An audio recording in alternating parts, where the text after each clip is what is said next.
interview ni na Professor Malutikia, economist Cora Guidote, sa isang bank manager. Pinag-usapan nila yung fishing expedition na ginagawa ng Kamara.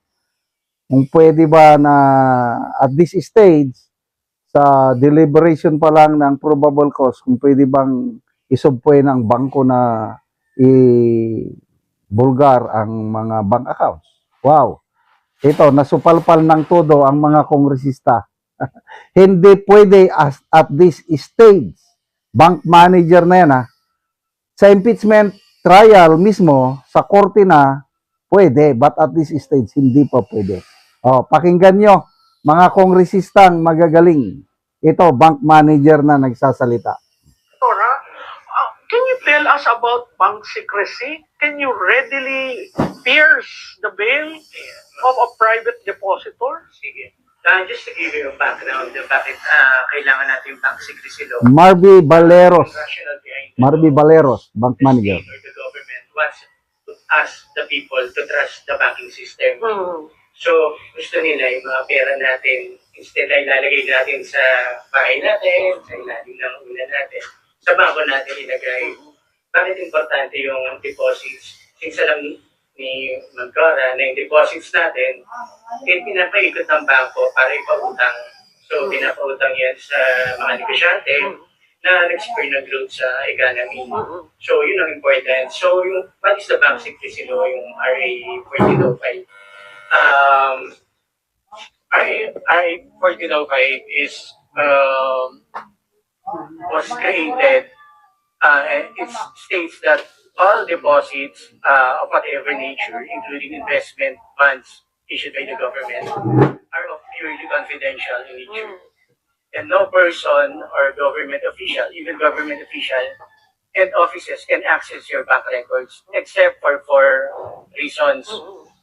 First is the signed waiver of the depositor themselves. So yung mismong may-ari ng account. Correct. So, signed waiver. Pangalawa, in cases of impeachment. So, pangatlo, per cases involving bribery and the religion of duty. And the fourth is when the funds in question is the subject matter of the litigation. So, hindi siya pwede na, for example, sinampahan kayo ng libel, titingnan nyo yung bank account ng tao. So, the criminal act should be connected to the bank account bago natin buksan. So, So bawal yung fishing expedition na bubuksan ko yung account ko, buksan mo yung account ni Malutikia. Tingnan natin kung ano magagamit natin para sa impeachment. Pwede ba yun? Yes, oo. So, yung mga tao na gustong i-circumvent yung bank secrecy natin, no? However, pag pumunta ka sa bangko or nagsubpoena ka sa isang bank officer requesting for a bank statement of account, liable si bank officer. Yun. So hindi yan yung pag may subpoena. Yes, unless they fall under dun sa four reasons na nabanggit. So question, can the bank open the account of a private individual? Open in access? Yes. A third party asking you open the bank accounts of No. Juan de la Cruz. The bank officer himself, no. Can the bank open the bank accounts of a previous president? You know, No. Can the bank open the account of the husband of an incumbent official? Hindi rin. Technically limited. When the subpoena, just in case there's a ongoing court case, kailangan specify yung... So, diretso ko, may impeachment. Gusto nilang buksan ang account ni VP, ni PRRD, ng asawa ni VP. Pwede ba yun? At this stage kasi of the impeachment, if I'm not mistaken, we're only on deliberating the impeachment, no? So, wala pa tayo din sa proper impeachment trial. So, without the proper impeachment trial, there's no reason to disclose the bank account. Yun. So, hindi pa siya, wala pang impeachment court na na-form. Mm-mm. So, yeah. As you mentioned, that's a fishing expedition. That's a fishing expedition, right? So if the House Committee on Justice gives you a subpoena, you as a bank manager, will Without that, the impeachment, Oo. Without the just the House? yes, the bank officer will be criminally liable under the law. Ayan, Yes.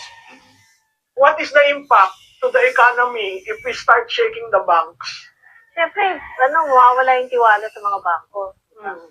Pwede kang magka-bankrupt. Mm-mm. Kasi siyempre, kunwari, ito yung bangko sa Bank ABC. Nag-reveal ka, yung mga depositors mo, maglalabas ng pera. Yun. Kasi wala silang tiwala. Baka mabigay nila yung details ko to anyone. Di ba? Kasi ang bank secrecy is about absolute confidentiality. Unless talagang may matigas na rason para ilabas yun, hindi sila maglalabas. Yes. And aside din sa bank, secrecy of bank deposits, meron din tayong FCDU Act, the Foreign Currency Deposit Act. Ito, mas stricter to. Even with the court case, you cannot open the bank account unless there is a waiver from the depositor. So, ang rationale naman Kaya behind pala yung this, dating speaker, hindi mabuksan yun. yeah. So, mas maganda kung dollar yung account mo sa bank. Kasi may dollar siya eh. Kasi pag nawala yung tiwala sa mga bangko, magkaka-systemic risk. So, with the crisis, Yan, and with dadagdag ka the pa. shaking, Dadagdag ka pa. that is bad for The whole system. and the investment people who are looking Yeah, exactly. to mag-invest ako dito sa Pilipinas, pero sandali lang. Ang Talagang gulo ninyo makakapag-isip. sa, tapos ito sa bank. Daming issue. So, So yun na, Bank Manager Marby Valeros, hindi pwede So, yeah. yung hindi pwede That's a yung fishing mag-open ng bank account at this stage of the impeachment process dahil wala pang impeachment court. Pag meron ng impeachment court, ongoing na yung trial, yan, pwede na. Kasi yan ang isa sa mga exemption sa bank secrecy law na pwedeng mabuksan ang bank records kung kasama ito sa impeachment trial. Sa ngayon, wala pang trial. Ni Congressman Paulo Ortega tungkol kay BP Sara. So, sabi ni Ortega, tingin ko, babagsak pa yung ratings niya, meaning si BP Sara. Ito ang nakikita ni Representative Paulo Ortega tungkol sa mataas na ratings ni Vice President Sara Duterte. Git ni Ortega, babagsak pa ang ratings ni BP Sara. Ito yung exact statement ng kongresista. Tingin ko, babagsak pa yung trust rating niya. Matagal nang nakabitin yung mga issue na yan na hindi niya maipaliwanag kasi wala naman siyang sagot dyan. Yan ang nakatanim na sa isipan ng taong bayan kaya ganyan kalawak ang distrust sa kanya. Anong kalawak ang distrust? Pulse Asia Survey. Ang net trust rating ni BP Sara is 28%. Nakalimutan ko na yung nasa 50 plus ang kanyang trust rating. 20 plus ang distrust. Siya ang pinakamatas eh. Pangulo, -9. Si PBBM, -9 ang kanyang net trust rating. Tapos umaasa itong mga kongresista, ngayon daw na magsisimula na ang mini trial. Kaya excited na sila. Yung gagawin nilang hearing sa Kamara, na instead na i-determine lang nila yung probable cause, inaamin na ni Congresswoman Luistro na they are conducting a mini trial. Kaya sinupalpal ni Karen Davila si Luistro na, you are not the court. Why are you conducting a trial? Kung ano-anong irarason ni Luistro. But, age of social media na ngayon. Kasi, naniniwala itong mga kongresista na kung mailabas nila yung mga ebidensya daw nila laban kay BP Sara ngayong hearing, April 14, 25, and basta 3 hearing pa. Naniniwala sila, sabi ni Trillanes, na masisira nila ang imahe ni BP Sara sa ginagawa nila dito sa impeachment. Yan ang paniniwala nila. Well, good luck. Lalahanin ninyo, sa survey ng WR Numero, ang pinakamalaking grupo ng mga partisan group, Duterte. 34% ang nagsabi na pro-Duterte sila, 15% lang ang nagsabi na Marcos loyalist, 12% lang nagsabi na mga kakamping, 39% ang neutral. Kahit pagsamahin mo pa yung Marcos loyalist at mga kakamping, that's only 27%. Mas mataas pa rin ang mga DDS, 34%. So ang labanan ngayon, dito sa 39 na para bang neutral lang, nagmamasid. Yung neutral na yan na 39%, yan yung mga nag-iisip, mga critical thinkers, or yung walang-walang pakialam, yung ang problema nila, paano makakain, ano.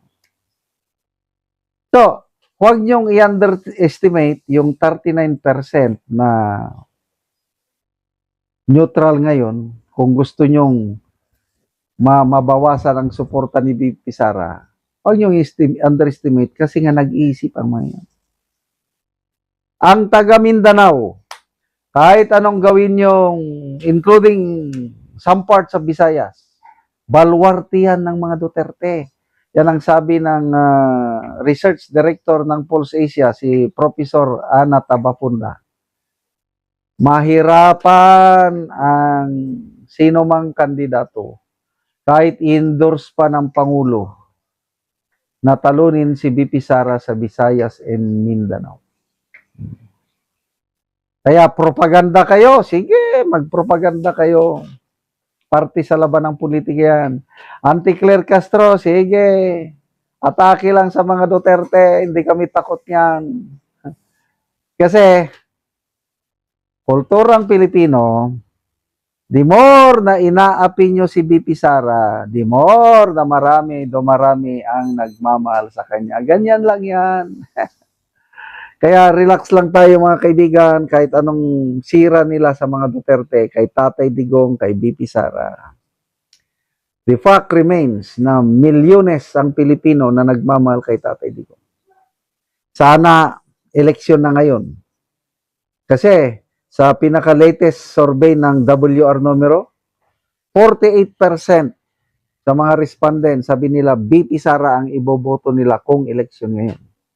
Sumusunod si Madam Leni at 28%, si Risa Ontiveros is only 3.7%, si John Vic Rimulya is only 1.7%. Ngayon, hindi naman magkandidato si Madam Leni. So yung 28% niya, mahati-hati na yan. Of course, may makukuha si BP Sara, may mapunta kay Risa, karamihan, may mapunta rin kay John Vic. So matotal, wala talaga. Kahit anong gawin nila, kahit balibalik ta rin nyo pang mundo, si BP Sara pa rin ang pinakamalakas na kandidato.